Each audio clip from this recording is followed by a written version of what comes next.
be exciting. Here we go. And I like that we start with Fighting Spirit. It's the best map, man. Keep telling everybody. Nobody believes me, but it's the best map.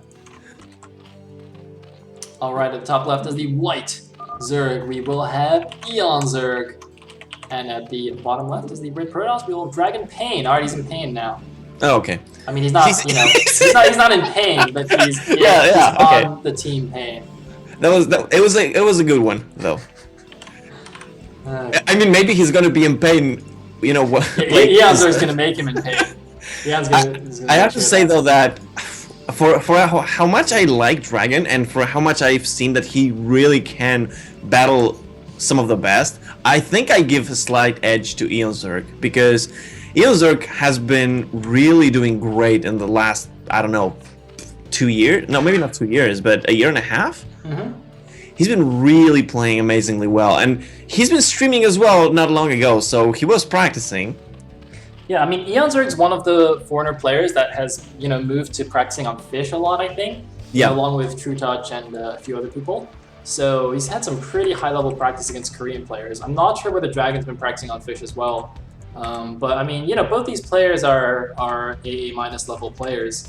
So it's gonna be a really interesting game. I hope it's not some kind of super fast game. I don't think either of these players are particularly cheesy, so it should be a nice game. Yeah, I mean, I would say that eOnzErG is especially the kind of player that doesn't cheese, and the reason for this, I think, is because I remember when he was talking to me about how much he practices and things like these. He used to tell that he doesn't like cheesing because he feels like he's losing time instead of getting better at the game. He's basically like trying to coin flip.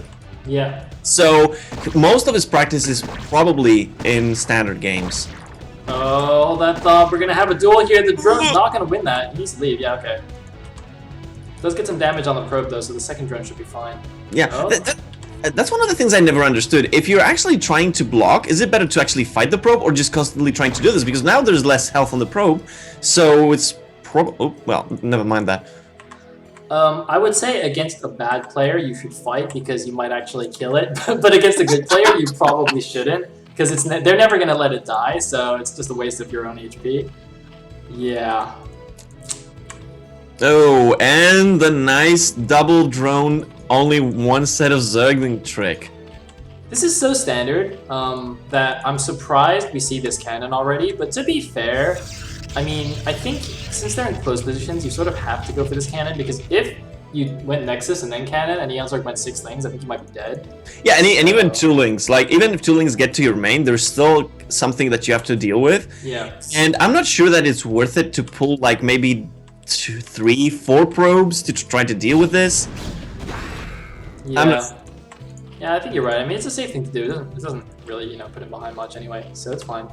Yeah, because until you have enough probes, you're still really kind of not getting that much income anyway from the second Nexus.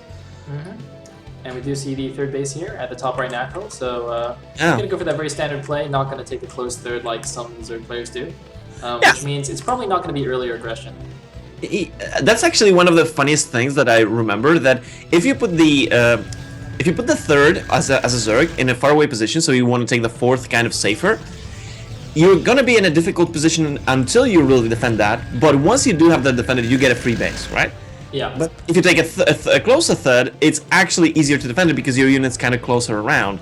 Yeah. Now, I would say that the bad part about the choosing one base or another is that you have to choose it kind of blindly because you don't know what the follow-up of the Protoss is going to be. Like, if you do something like a double gateway, like Gem likes to do, then by the time you're actually seeing that it is a double gateway, you already planned your expansion.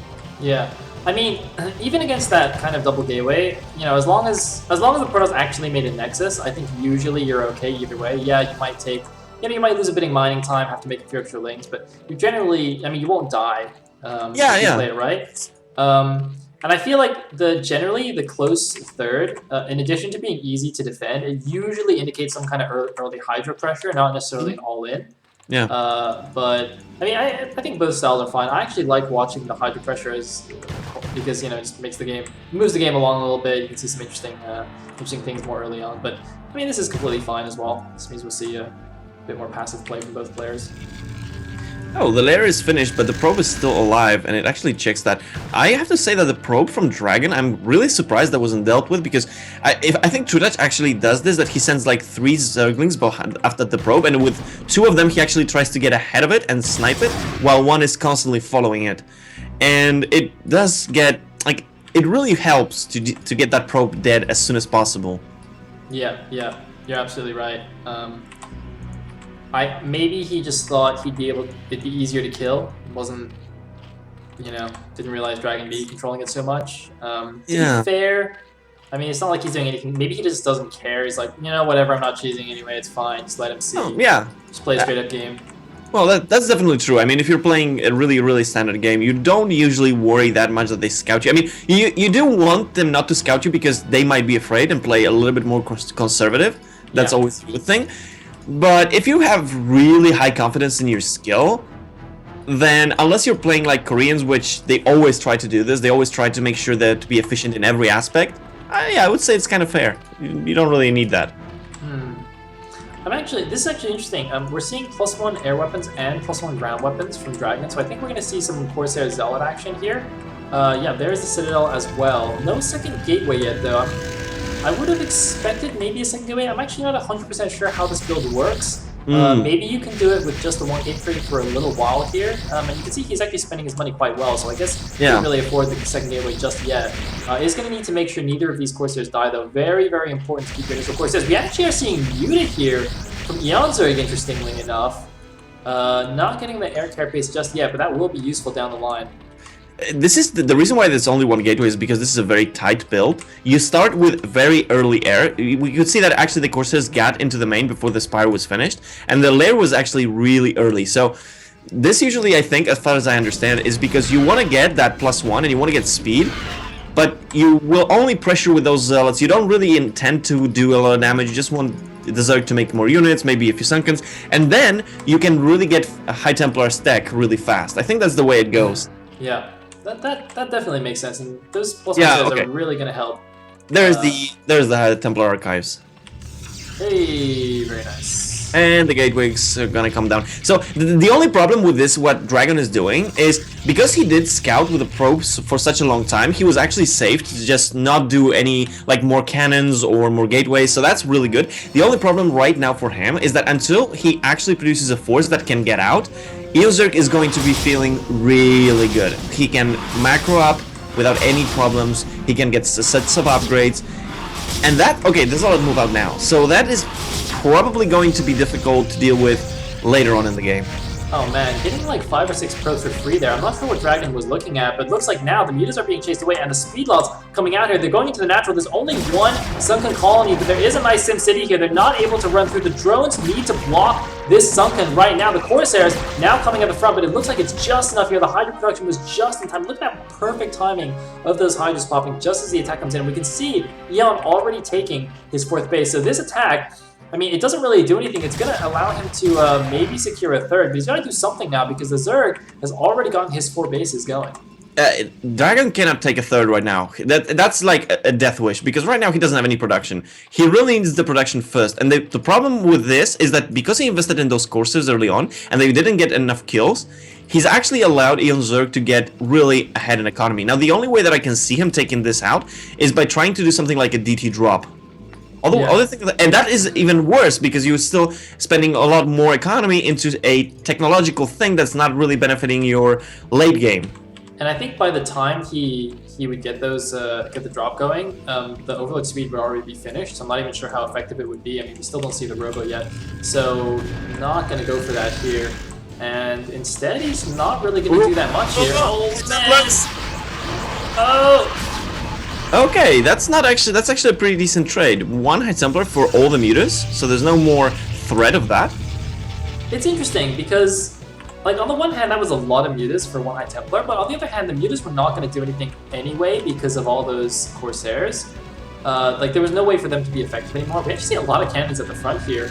A little bit concerned about any kind of Hydra counterattack. No, realizes it's not actually necessary to cancel one of those as the Corsairs fly around. He did obviously invest a lot in Corsair, so he doesn't have that much to defend against any kind of huge attack on the ground just yet.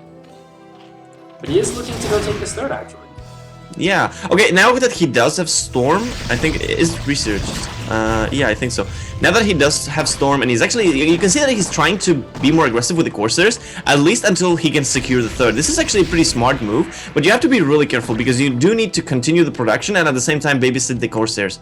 So one misstep and you can lose all the Corsairs, or you can forget that you have to be constantly producing things. Oh, but actually eOnzErG is not going to fall for that. He's moving out. Oh man, he's going here down to the left side. There are a bunch of zealots here. They just need to buy time for the cannons to finish. Once the cannons finish, it'll be really hard for Zerg to bust up here. Actually, no, I thought the cannons were started, but those were just pylons. So now the cannons are starting. He needs to actually finish. The High Templar are not coming. They're finally coming from the natural, but I think it's going to be enough because it's really difficult to squeeze all these Hydras up the ramp here. If you run them up, the Zealots can obviously get a nice surface area at the top, but one cannon is going to get forced down here. That is a lot of Hydras. The High Templar need to get over here. The Corsairs are here with all of the Overlords as well. And where are the storms? There's a storm on the Corsairs. Okay, hey, there's another storm. But here's a Lurker Egg. And one cannon was taken out, but a second cannon in the back does finish, so I think he's going to be fine. Yeah, he's going to be fine, but the natural now, it might... Okay, he does have 2 more High Templars, so Dragon has been keeping up with his production. No enough energy just yet, but I think he's going to be fine. I think he's actually getting the third, and I gotta say, eOnzErG, although he took the fourth, he's saturating it only right now, so he's not actually that far ahead in economy. Yep, that is absolutely true. And these Hydras going to poke in here and realize there's nothing they can do. Getting stormed in the back as well. And it's just going to be a little bit annoying here. Obviously, with the Zealot Templar Force, the Hydras can have a bit of room to micro and try and snipe stuff. But there's not too much they can actually do here. Now the Corsairs, meanwhile, just going to go hunting again. Grab a couple more Overlords. No, just the one. I mean, at this point, we can see that actually...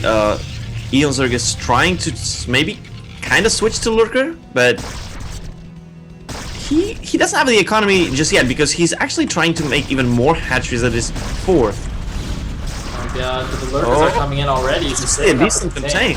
Yeah, that's actually really annoying here.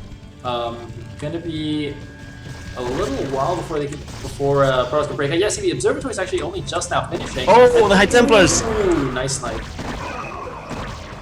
Wow, eOnzErG is playing this beautifully here. This is so annoying to deal with this Protoss. This is actually the risk of going for that third base, as he did. I mean, obviously eOnzErG went for the fourth as well, but the initial Corsair Zealot attack did way too little. I mean, it was basically pointless. Like, he killed a few Overlords, yeah, but I don't think that did nearly as much as it should have.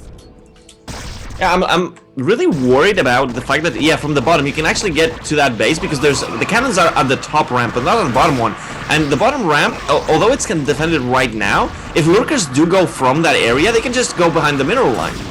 Yep, that is true. Meanwhile, a two-pronged attack here on the 9 o'clock base. They went from the bottom, as you said. That was cleaned up quite easily, but Hydras in the top managed to break through the cannons, and the units are actually not responding. Actually, the Hydras in the bottom somehow break through as well, and all of the High Templar and the Zealots are gone. I don't know where the army is, and the rest of the army can't get through because there's a Lurker field here. Finally, an Ops comes out, and the units are trying to break out, but this third base of Dragon could just fall straight away here. I don't think there's anything he can do. It's gonna fall. He has to evacuate the probes. He doesn't really want to lose the probes and the Nexus. Oh my god, and a Lurker Egg block as well, making absolutely sure that the base is gonna fall. I don't know why. I guess he wanted to make sure all the Lurkers were dead before clearing the probes, but that means he saves only 3 or 4 probes anyway. Yeah. And Dragon loses his base.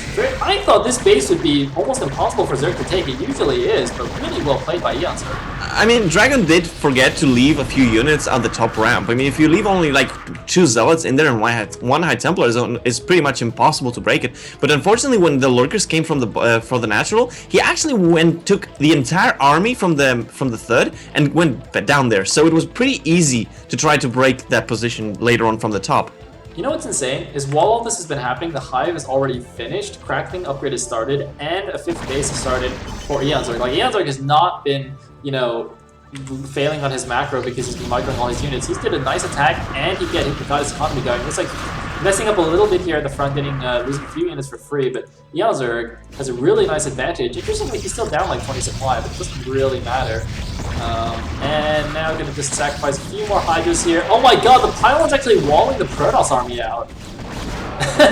That's interesting, because it's like all Dragoons now.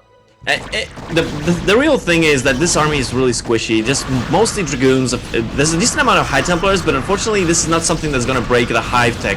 And especially with the Zergs, Zerg now making Zerglings. Well, this is a pretty strong attack, though. He does get a decent number of units to the middle, but losing a few high templars. And as you said, with the hive tech coming out, with the cracklings coming out, it's gonna be difficult. With only the dragoons here, the Archon's gonna help a little bit. Hydra's even coming from the back. No storm left on this high templar. Protoss army is gonna barely win out, but wow. it's not much. While all this is going on, Dragon did actually manage to get +3 on his attack. Wow. Oh, wow. So that's actually pretty insane if you think that there's only +1 armor for the Zerg units. That is pretty insane. Holy moly. I mean, he did get that +1 really early on for that, +1 Corsair, +1 Zealot attack, so I guess he just kept going with kill upgrades while we weren't paying attention, so that's definitely helping. But the main problem... Oh, no, he's actually got 3 High Templar again with this army. 1, 2, 3 storms. 1 storm apiece here, and he's actually gonna try and bust the front here. Dragon might actually be all in on this attack. I think he is now. He's just gonna try and win the game right here. But the lurkers behind the wall are just a little bit too much. And the Overlords are actually gonna scout at 6 o'clock. Oh dear. While all this is going on, I don't know how eOnzErG finds the time to actually do that.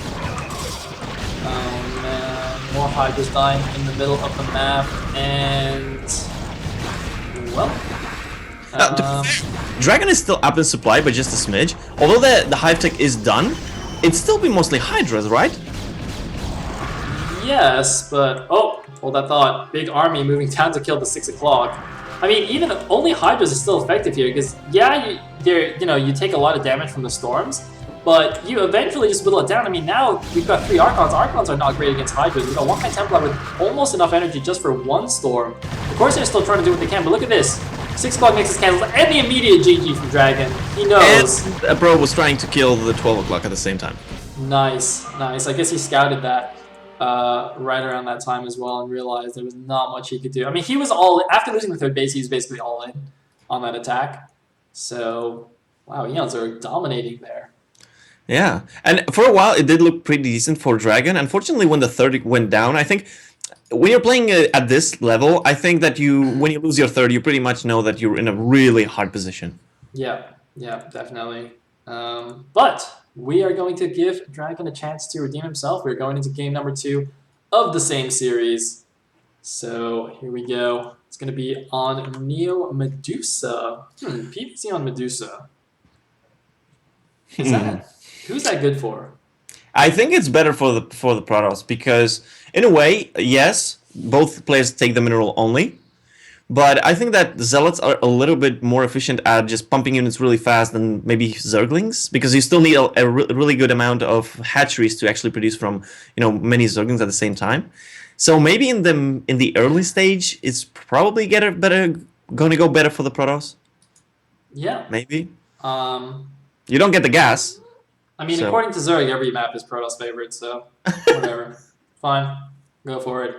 That was my cat, by the way, in case any of you guys heard that weird almost meow. Anyway, going into game number 2 of this series on Neo Medusa. Let's do it.